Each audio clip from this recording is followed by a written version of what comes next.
साताऱ्यातल्या फलटण इथल्या महिला डॉक्टर आत्महत्या प्रकरणातला आरोपी प्रशांत बनकर याला सातारा जिल्हा कोर्टात हजर करण्यात आला आणि यावेळेला कोर्टाने त्याला 4 दिवसांची पोलीस कोठडी सुनावलेली आहे। त्यामुळे 28 ऑक्टोबरपर्यंत आता हा प्रशांत बनकर पोलीस कोठडीत असेल।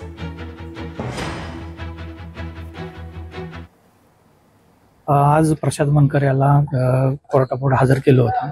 हजर केल्यानंतर सरकार पक्षातर्फे त्यांना 7 दिवसाची पोलीस कस्टडी मागितलेली होती। त्याच्यानंतर मी कोर्टापुढे असं सांगण्यात आलं की कमीत कमी, कारण तो ऑलरेडी तपासातच आहे, त्याच्यामुळे कमीत कमी पोलीस कस्टडी त्यांना द्यावी, तर त्यांना 28 तारखेपर्यंत पोलीस कस्टडी देण्यात आलेली आहे। त्यांना पुढील तपास करण्याचा आहे आणि ह्याच्यामध्ये अजून कोण इन्व्हॉल्व आहे का आणि अजून ह्याच्यामध्ये कागदोपत्री पुरावे आहेत का, काय अजून किती आरोपी आहेत ह्याच्यासाठी असे करता त्यांनी पोलीस कस्टडी मागितलेली। याच्यामध्ये आतापर्यंत तपासामध्ये तपास एसडीपीओ करत आहेत, एसडीपीओ फलटण।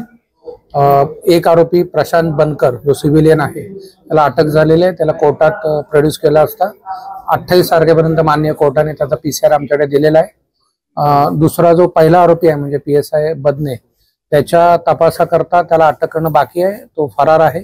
कोणी तिला प्रवृत्त केलंय, एवढा छळ केलाय का, आणि त्यात तिने हातावरच लिहिलेलं आहे। सर्वप्रथम त्या दृष्टीने तपास सुरू आहे। आता इतर सगळे जे काही ऍडमिनिस्ट्रेटिव्ह तिचे हे तर ते हे सगळ्या तपासाचा पुढचा भाग आहे। प्रायमा फेशी आमचे 2 टार्गेट आहेत। तिने दिलेलं जे हातावर लिहिलेलं आहे ज्याच्यामध्ये स्पष्ट आरोप आहेत ते, आणि पहिल्या आरोपीला अटक करणं। लोकशाही मराठी ऐका, पहा, जागरूक रहा।